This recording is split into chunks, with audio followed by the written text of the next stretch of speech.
দীর্ঘ ৩৩ বছর পর অনুষ্ঠিত হচ্ছে জাহাঙ্গীরনগর বিশ্ববিদ্যালয় কেন্দ্রীয় শিক্ষার্থী সংসদ জাকসু ও হল সংসদ নির্বাচন। আমরা এই মুহূর্তে রয়েছি জাহাঙ্গীরনগর বিশ্ববিদ্যালয়ের একটি ভোট কেন্দ্রে। এই মুহূর্তে আপনাদেরকে সরাসরি দেখাচ্ছিলাম এই জাহাঙ্গীরনগর বিশ্ববিদ্যালয়ের এই বঙ্গবন্ধু হল কেন্দ্র থেকে সকাল ৯টা থেকে বিকাল 5টা পর্যন্ত বিরতিহীনভাবে এখানে ভোট গ্রহণ অনুষ্ঠিত হবে।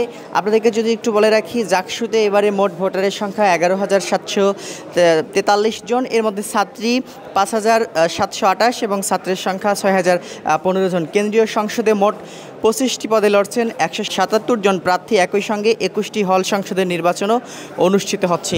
এই জাহাঙ্গীরনগর বিশ্ববিদ্যালয়ে যে শিক্ষার্থী সংসদ নির্বাচন হচ্ছে, এখানে ভিপি পদে প্রতিদ্বন্দ্বিতা করছেন 9 জন, সাধারণ সম্পাদক জিএস পদে 8 জন, যুগ্ম সাধারণ সম্পাদক নারী পদে 6 জন এবং যুগ্ম সাধারণ সম্পাদক পুরুষ পদে 10 জন প্রার্থী প্রতিদ্বন্দ্বিতা করছেন। আপনাদেরকে এই মুহূর্তে দেখাচ্ছিলাম সরাসরি জাহাঙ্গীরনগর বিশ্ববিদ্যালয় থেকে। তবে আরেকটি বিষয় আপনাদেরকে যদি একটু বলে রাখি, গত 9 সেপ্টেম্বর ঢাকা বিশ্ববিদ্যালয়ে যে ডাকসু নির্বাচন হয়েছিল, সে ডাকসু নির্বাচনে যেখানে আমরা উৎসবের আমেজ দেখেছিলাম, সেরকম কিন্তু এখানে উৎসবের আমেজ খুব একটা লক্ষ্য করা যায়নি, যেহেতু 21টি হলে নির্বাচন হচ্ছে, যার কারণে কিন্তু বিশ্ববিদ্যালয়ের যে ক্যাম্পাসে যে নির্বাচন কেন্দ্রিক যে আমেজ, সে নির্বাচন কেন্দ্রিক আমেজ খুব একটা লক্ষ্য করা যায়নি। প্রতিটি হলেই যে সকল শিক্ষার্থীরা হলে অবস্থান করেন এবং হলে যারা শিক্ষার্থীরা থাকেন, তারা কিন্তু এখানে ভোট দিতে এসেছেন।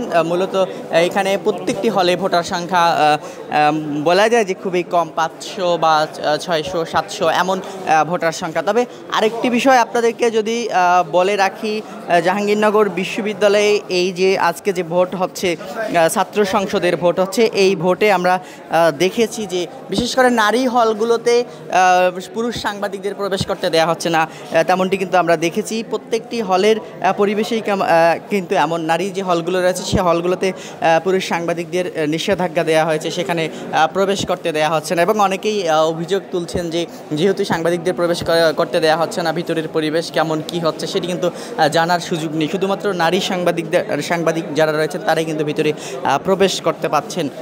সব মিলিয়ে পরিস্থিতি আপনাদেরকে দেখাচ্ছিলাম জাহাঙ্গীরনগর বিশ্ববিদ্যালয়ে যে শিক্ষার্থী সংসদ জাকসু নির্বাচন, সে জাকসু নির্বাচনের পরিস্থিতি। ভোট গ্রহণ শুরু হয়েছে 9টা থেকে 5টা পর্যন্ত বিরতিহীনভাবে এই জাকসু নির্বাচনের ভোট অনুষ্ঠিত হবে, তেমনটি কিন্তু আমরা দেখেছি। যদিও বা উৎসবের আমেজ কম, তবে একটু বলবেন দীর্ঘ 33 বছর পর নির্বাচন কেমন লাগছে আসলে?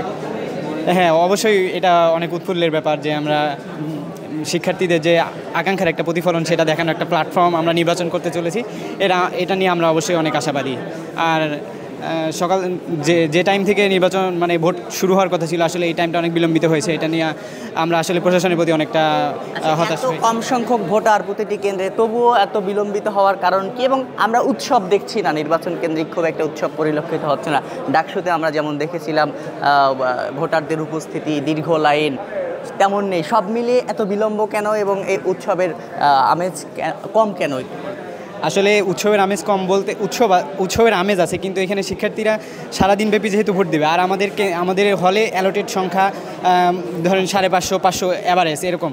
তো আমাদের শিক্ষার্থীদের এই ক্ষেত্রে একটা গ্যাদারিং অনেক কম পরিলক্ষিত হবে, যেহেতু সারাদিন ধরে ভোট হবে 5টা পর্যন্ত, সেহেতু অনেকে টাইম ডিসাইড করেছে যে আমি একটু বিলম্বিত করে যাব এরকম। কিন্তু আমরা যে সকাল থেকে এসে দাঁড়িয়ে আছি, কিন্তু এটা আসলে প্রশাসন কেন দেরিতে শুরু করেছে, এটা ওনাদের সমন্বয়হীনতা হতে পারে। আমরা এটাই ধারণা করছি যে ওনাদের সমন্বয় ঠিক করে করতে পারেন নাই। যেহেতু আগে থেকেই জাকসুর একটা ডেট ফিক্সড, সেহেতু ওনাদের সমন্বয় করাটা কীভাবে করতে পারলো, ভিতরে এত এত লেট কেন? আমরা 1 ঘন্টা থেকে এখানে দাঁড়িয়ে আছি, এখন পর্যন্ত ভোট দিতে পারিনি। সো এক্ষেত্রে প্রশাসনের দায়িত্বহীনতা পরিলক্ষিত হয়েছে। দর্শক, দেখাচ্ছিলাম যে সকাল 9টা থেকে ভোট শুরু হওয়ার কথা থাকলেও কিন্তু টাইমলি ভোট শুরু হয়নি, তেমনটি কিন্তু বলছেন শিক্ষার্থীরা। ভোটার সংখ্যা বলা যায় যে প্রত্যেকটি হলে ভোটার সংখ্যা 500 থেকে 700-র মধ্যে, তবুও কিন্তু সময় মতো ভোট শুরু করতে পারেননি। এটি প্রশাসনিক দুর্বলতা হিসেবে দেখছেন শিক্ষার্থীরা। সব মিলিয়ে উৎসবের পরিমাণ কম হলেও কিন্তু ভোট গ্রহণ শুরু হয়েছে 9টা থেকে, তেমনটি কিন্তু আমরা দেখেছি জাহাঙ্গীরনগর বিশ্ববিদ্যালয়ে যে জাকসু নির্বাচন, সে জাকসু নির্বাচনের পরিস্থিতি কিন্তু আমরা দেখাচ্ছিলাম। তো এই ছিল এখন পর্যন্ত জাকসু নির্বাচনের সর্বশেষ পরিস্থিতি।